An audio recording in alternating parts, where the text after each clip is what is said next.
There are two types of people in this world, those who work for money, and those who quietly make money from everyone else. Imagine a small town called Coinshire. Everyone in Coinshire lives the same life. They wake up every morning, walk to the market, trade their time for coins, then spend almost every single one of those coins at the shop before sunset. Every day. Same routine. Now, here's the strange part. Every single person in Coinshire thinks they're doing the right thing. They feel normal. They feel responsible. They even feel proud. But there's one man in Coinshire, let's call him Old Marcus, who walks past all of them every morning with a quiet little smile. He doesn't trade his time as much as everyone else. He owns 3 shops, 2 houses, and a little wooden chest under his bed that gets heavier every single year. One day, a young girl named Petra asked Old Marcus, "What are you doing differently from the rest of us?" And Old Marcus said something strange. He said, "Nothing complicated, Petra. I just stopped doing what everyone told me was normal." Petra stared at him, confused. And so, to understand what he meant, we need to go back to where it all began. Here is the mystery we're going to solve today. Why is it that doing everything society tells you to do, getting a steady job, spending your coins on nice things, keeping your savings in the town bank, why is all of that actually making you poorer over time? Not instantly. Not dramatically. Slowly. Quietly. Like a hole in your coin pouch that you don't notice until the pouch is almost empty. By the end of this video, you'll understand exactly how normal behavior is engineered, yes, engineered, to keep ordinary people in Coinshire broke. And you'll know the exact habits that Old Marcus used to quietly escape that trap. But first, let's understand how Coinshire works. Coinshire is a simple place. People wake up. They go to work at someone else's shop. In exchange, the shop owner gives them coins. Let's say a worker earns 100 coins every week.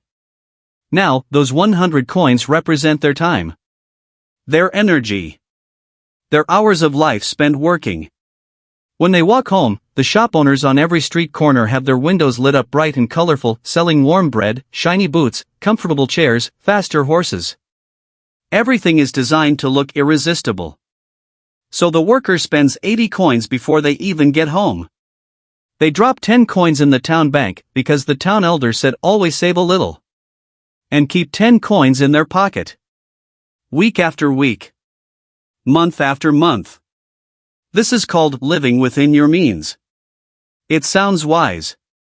It sounds responsible. But here's where things get dangerous. Because in Coinshire, and in your world too, there's a quiet, invisible force working against those 10 coins sitting in the bank. One morning, Petra noticed something strange. The bread at the market used to cost 2 coins. Now it costs 3. The boots she wanted last year cost 20 coins.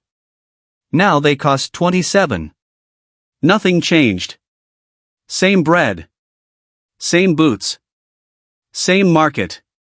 But everything cost more coins to buy. Petra ran to Old Marcus. "Someone is stealing from us," she said. Old Marcus nodded slowly. "Yes. But not with their hands. This is inflation." In the world of Coinshire, the town's mint, the place that makes coins, prints more and more coins every year. More coins chasing the same amount of bread means each coin becomes worth a little less. So those 10 coins Petra saved last year?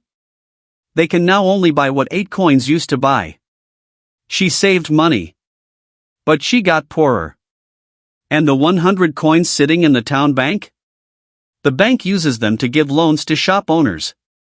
The bank collects interest extra coins from those loans. But does it share much of that with Petra? Almost nothing. The bank keeps almost all the extra coins for itself. Petra gets maybe 1 or 2 coins a year as a thank you. Meanwhile, inflation ate 7 or 8 coins of her purchasing power. She's losing coins she never even knew she was losing. But something strange started happening in 2026 Coinshire, and this is where the story gets really interesting. In the old days of Coinshire, you needed to be Old Marcus, someone with enough coins already, to own shops and houses and assets. Ordinary workers couldn't own parts of big shops. They couldn't collect rent. They couldn't participate in the profit. But something changed. Slowly, tools appeared in CoinsHire that allowed anyone, even Petra with her 10 spare coins, to buy tiny ownership pieces in shops. These are called ownership coins. Or in the real world, stocks. Little slips of paper that say, you own a tiny piece of this shop. When the shop earns more money, you earn more too. Suddenly, it wasn't just old Marcus collecting a share of the market's profits. Ordinary workers could do it too. But here's the twist that almost nobody in CoinsHire understood. Most people still didn't use this tool. Not because they couldn't. But because nobody around them was doing it. Their friends weren't doing it. Their parents hadn't done it. It felt weird. It felt risky. It felt abnormal. And so they kept doing what was normal, spending coins on things that lost value the moment they carried them home. Let's pause the story for a moment. Because we need to talk about something important. Something happening inside Petra's head and inside yours. When every single person around you does the same thing, spends coins, works for others, saves a little in the bank, your brain sends a powerful signal. This must be correct. Everyone is doing it. Psychologists call this herd behavior. In CoinsHire, it looks like this. Petra sees her neighbors spending coins on new furniture. She thinks, they must know something I don't. Better keep up. Petra sees everyone else trusting their coins to the bank. She thinks, that's what safe people do. Petra hears a merchant talk about ownership coins in shops and thinks, that sounds risky and strange. Nobody I know does that. The herd keeps moving in one direction. And leaving the herd even when the herd is walking toward a cliff feels deeply, physically uncomfortable. This is not weakness. This is how human brains are wired. But here's where it gets darker. Because some of the most powerful forces in CoinsHire want you to follow the herd. They designed the herd path themselves. Let's go back to those brightly colored shop windows. Who lit them up? Who made the booths look irresistible? Who put the new horse carriages right where the workers would walk past every evening, tired and emotionally drained? The shop owners. Not because they're evil villains. But because it's good business to make people want to spend coins. And the more coins people spend on goods that lose value, the more coins flow to shop owners. Who then buy more assets. More houses. More ownership coins in other shops. In CoinsHire, and in your world, the people who design the spending traps are rarely caught in them. But here's the detail that changes everything. The most dangerous spending traps in 2026 aren't the boots or the bread. They're invisible. They're habits. Let's name every single one. Habit 1, spending coins before investing them. Petra earns 100 coins. She spends 90, then saves 10. Old Marcus earns 100 coins. He invests 20 first in ownership coins, in small assets, in things that grow, and then lives on the rest. The order matters enormously. When you invest first, the coins start working for you. When you spend first, you are always working for coins. In 2026, this habit is even more dangerous because spending is now instant, invisible, and frictionless. You can drain 30 coins before your morning tea with one tap on a glowing screen. Habit 2, confusing expensive goods for assets. One day, Petra bought a beautiful carriage. 300 coins. She was proud. But every year, that carriage needed 10 coins in repairs. And it was worth fewer coins than she paid because everyone already had a carriage. She thought she bought an asset. She bought a liability, something that takes coins from her, not gives them. Old Marcus bought a small house instead. Rented it to a family. Collected coins every month. The house became worth more coins over time, not fewer. Expensive clothes, fancy carriages, the newest tools, these feel like success. But they are coins leaving and never returning. Habit 3, keeping all spare coins in the bank at low interest. Petra keeps 500 coins in the town bank. The bank gives her 2 coins extra per year. But inflation eats 15 coins of value per year.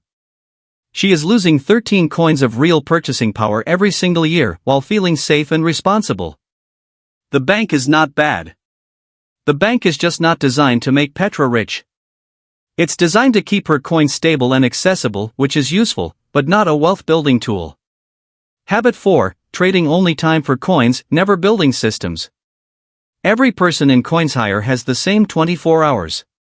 The worker trades those hours for coins. Stop working, stop earning.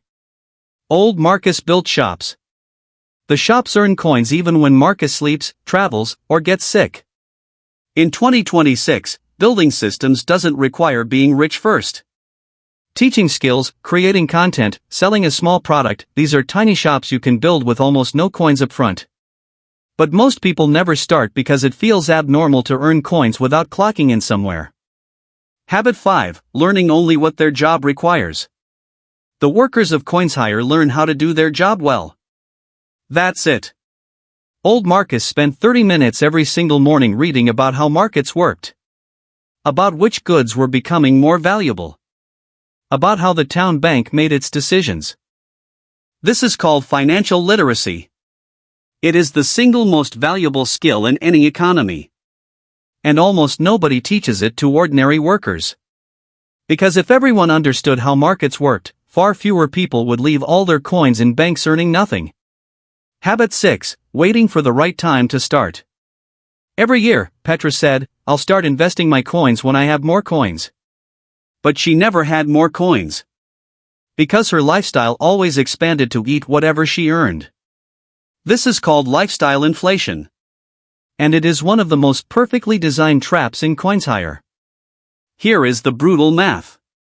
If Petra had invested just 5 coins per week starting at age 20, and those ownership coins grew at the market's average rate by age 60, she would have tens of thousands of coins.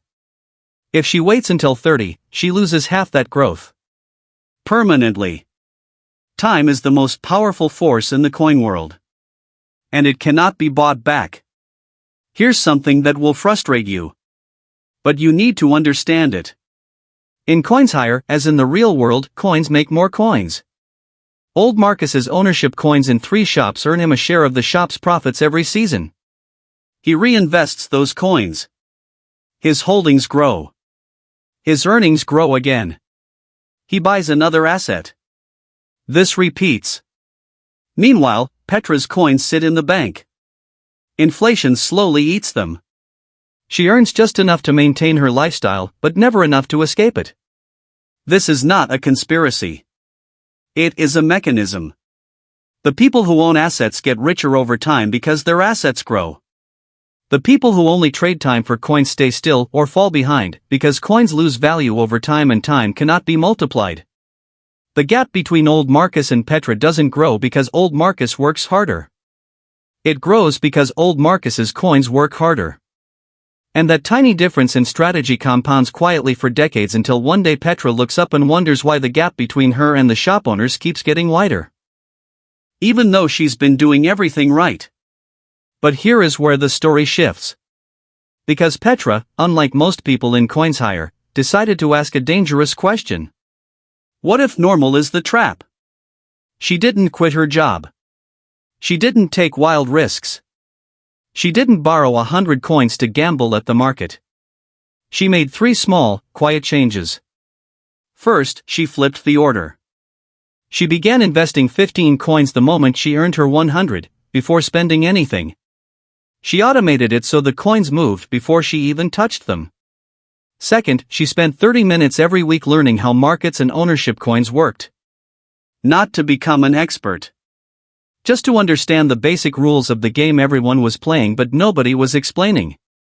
Third, she began building one small system outside her job.